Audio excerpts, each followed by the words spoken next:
আমি আল্লাহ পাক রব্বুল আলামিন তোমাদেরকে ডাক দিলাম, হাল আদুল্লুকুম আলা তিজারাতিন তুনজিকুম মিন আযাবিন আযীম।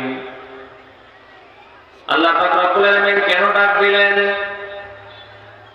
আল্লাহ রাব্বুল আলামিন সুন্দর করে জানিয়ে দিচ্ছেন, হাল আদুল্লুকুম আলা তিজারাতিন তুনজিকুম মিন আযাবিন আযীম। আমি এমন একটি ব্যবসায়ের সুসংবাদ তোমাদেরকে দিলাম, এমন একটি ব্যবসা করবার জন্য আমি আল্লাহ পাক রব্বুল আলামিন তোমাদেরকে ডাক দিচ্ছি। ওই ব্যবসা যদি তোমরা করতে পারো, তুনজিকুম, আমি তোমাদেরকে নাজাত দেব, নাজাত দান করব, মিন আযাবিন আলীম, যন্ত্রণাদায়ক জাহান্নামের শাস্তি থেকে আমি আল্লাহ পাক রব্বুল আলামিন তোমাদেরকে নাজাত প্রদান করব।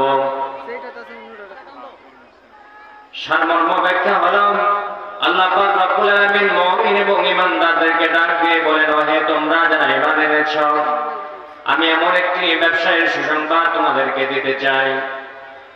ওই ব্যবসা যদি তোমরা করতে পারো, তাহলে আমি আল্লাহ পাক রব্বুল আলামিন তোমাদেরকে জাহান্নামের মর্মন্তুদ শাস্তি থেকে বাঁচাবো। সুবহানাল্লাহ পড়েন।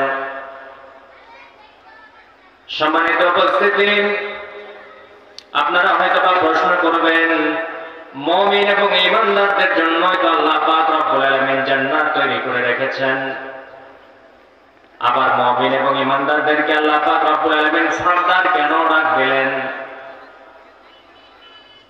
তাফসীরে মুফাসসিরে কেরামগণ বলেন, আমরা যেভাবে ঈমান এনেছি, আল ঈমানু বিল কওল, এটা যতক্ষণ না পর্যন্ত আল ঈমানু বিল ফিল, কথার দ্বারা ঈমানটা যতক্ষণ না পর্যন্ত কর্মে সম্পাদন আমরা করতে পেরেছি, ততক্ষণ পর্যন্ত আল্লাহ পাক রব্বুল আলামিন পরিপূর্ণ ঈমানে কামিলা দান করবেন না।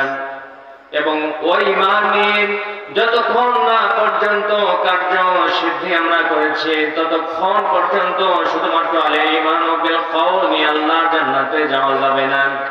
সুবহানাল্লাহ পড়েন। এইজন্য আল্লাহ পাক রব্বুল আলামিন মুমিন এবং ঈমানদারদেরকে ডাক দিয়েছেন, ইয়া আইয়ুহাল্লাযীনা আমানু, ওহে তোমরা যারা ঈমান এনেছো, তোমরা যারা ঈমানের দাবিদার, তোমরা যারা নিজেকে ঈমানদার বলে দাবি করো, তোমাদেরকে আমি আল্লাহ পাক রব্বুল আলামিন এই ব্যবসাটা করবার জন্য ডাক দিলাম।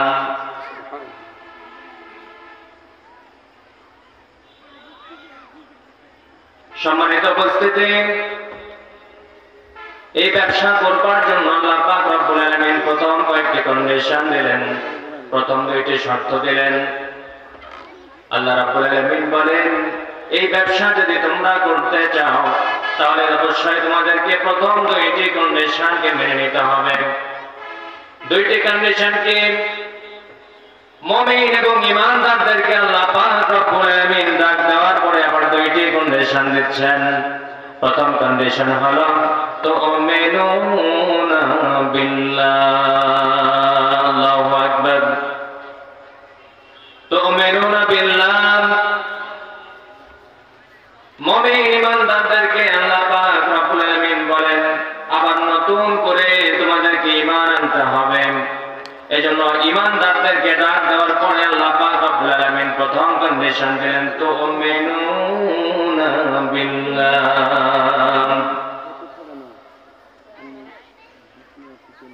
দ্বিতীয় কন্ডিশনটা কি? দ্বিতীয় নম্বর শর্ত আল্লাহ পাক রব্বুল আলামিন জানিয়ে দিলেন, তুমিনুনা বিল্লাহি ওয়া রাসূলিহি, শুধুমাত্র আল্লাহ পাক রব্বুল আলামিনের প্রতি ঈমান আনলেই হবে না। আল্লাহ পাক রব্বুল আলামিন বলেন, আমার রাসূলের প্রতিও তোমাদেরকে ঈমান আনতে হবে। এখন আপনারা আমাকে প্রশ্ন করবেন, আল্লাহ পাক রব্বুল আলামিন ঈমানদারদেরকে ডাক দিলেন, ঈমানদাররা তো ঈমানওয়ালা, তাদেরকে আবার কিভাবে ঈমান আনতে হবে? সম্মানিত উপস্থিতি, কিভাবে ঈমান আনতে হবে? আল্লাহ পাক রব্বুল আলামিন পবিত্র কালামুল্লাহ মাজিদে বলেন, আমিনু কামা আমানান নাস, ঈমান আনো ওই সমস্ত মানুষদের মতো ঈমান আনো রাদিয়াল্লাহু আনহুম ওয়া রাদু আন, যাদের প্রতি আল্লাহ পাক রব্বুল আলামিন সন্তুষ্ট হয়েছেন এবং যারা আল্লাহ পাক রব্বুল আলামিনকে সন্তুষ্ট করতে সদা ব্রতী। সুবহানাল্লাহ পড়েন। এইজন্য বুঝতে হবে আল্লাহ পাক রব্বুল আলামিন আমাদেরকে জানান দিতে চান যে ঈমান তোমরা নিয়ে এসেছো, ঈমান জান্নাত পর্যন্ত তোমাদেরকে পৌঁছাতে পারবে না। ঈমান আনতে হলে সাহাবীদের মতো ঈমান আনতে হবে। ঈমান আনতে হলে সাহাবায়ে কেরাম রাদিয়াল্লাহু তাআলা আনহুম আজমাইনদের মতো ঈমান আনতে হবে। এইজন্য আল্লাহ পাক রব্বুল আলামিন আবার ঈমানদারদেরকে জেনারেল ডাক দিয়ে বলেন তুমিনুনা বিল্লাহ। সুবহানাল্লাহ পড়ে। তুমিনুনা বিল্লাহ, আল্লাহর প্রতি তোমরা ঈমান আনো, ওয়া রাসূলিহি এবং রিসালাতের দায়িত্ববাহক যারা রয়েছে নবী আলাইহিস সালামের প্রতি ঈমান আনো। এরপরে আল্লাহ পাক রব্বুল আলামিন সবাইকে যখন টাইট করে একতার বন্ধনে বাঁধলেন, এবার আল্লাহ পাক রব্বুল আলামিন কার্যসূচি দিচ্ছেন। প্রথমে আমি বললাম যতক্ষণ পর্যন্ত আল ঈমানু বিল কওল, মুখের মধ্যে পেঁচানো বলি হিসাবে ঈমানটা থাকবে যে আমি আল্লাহ পাক রব্বুল আলামিনের রাস্তায় আছি, আমি আল্লাহ পাক রব্বুল আলামিনকে ভালোবাসি, বিশ্ব নবীকে আমি ভালোবাসি, এরকম ঈমান বিল কওল যতক্ষণ পর্যন্ত থাকবে ততক্ষণ পর্যন্ত ঈমানের পরিপূর্ণতা আমাদের হবে না, যতক্ষণ না পর্যন্ত আল ঈমান বিল ফিল, কার্যসূচি সিদ্ধি দ্বারা ঈমান কাজের মাধ্যমে ঈমানের যে জজবা রয়েছে সেটিকে আল্লাহ পাক রব্বুল আলামিন সন্তুষ্টির জন্য আমরা না দেখাতে পারি। সম্মানিত উপস্থিতি, এই জন্য আল ঈমান বিল কওল দ্বারা শুধুমাত্র মৌখিক স্বীকৃতির ঈমান হলো, আল ঈমান বিল ফিল যতক্ষণ পর্যন্ত সেটার সঙ্গে অ্যাড হলো না ততক্ষণ পর্যন্ত আল্লাহ পাক রব্বুল আলামিনের রাজি খুশি আমাদের দিকে এলো না। সুবহানাল্লাহ পড়েন। সুবহানাল্লাহ। এই জন্য আল্লাহ পাক রব্বুল আলামিন নতুন করে আবার ঈমান আনার জন্য বলছেন। এরপরে আল্লাহ পাক রব্বুল আলামিন একটি কার্যসূচি দিলেন, একটি কাজ দিলেন। ওই কাজটি হলো ওয়াতুজাহিদুনা ফি সাবিলিল্লাহ।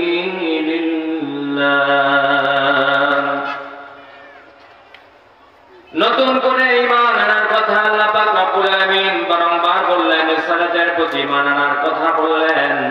এরপরে আল্লাহ পাক রব্বুল আলামিন আমাদের সবাইকে এমন একটি কাজ করবার জন্য বললেন যে কাজের দ্বারা আমাদেরকে পরীক্ষা আল্লাহ পাক রব্বুল আলামিন করবেন এবং উত্তম পুরস্কার দেবেন। সেটি হলো তুজাহিদুনা ফি সাবিলিল্লাহ।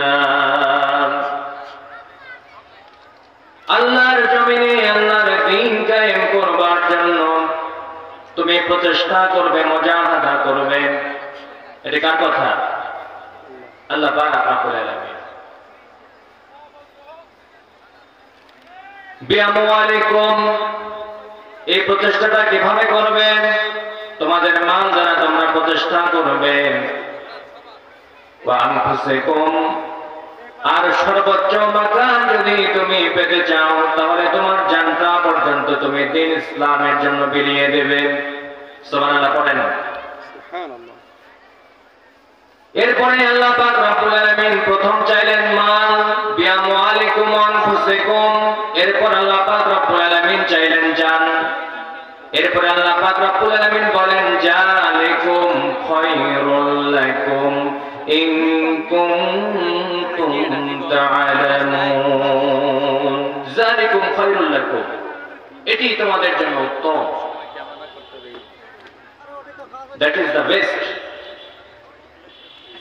ওইটি উত্তম। আল্লাহর রাস্তায় আল্লাহর দ্বীন কায়েমের জন্য যারা সংগ্রাম করে, মুজাহিদা করে, তাদের মাল দ্বারা এবং প্রয়োজনে তাদের জানটা পর্যন্ত আল্লাহ পাক রব্বুল আলামিনের রাস্তায় বিলিয়ে দেয়। আল্লাহ পাক রব্বুল আলামিন বলেন যালিকুম খায়রুল লাকুম ইন কুনতুম তা'লামুন। If you understand, that is the better for you. তুমি যদি বুঝতে পারো তাহলে ওটাই তোমার জন্য কল্যাণজনক, মঙ্গলকর।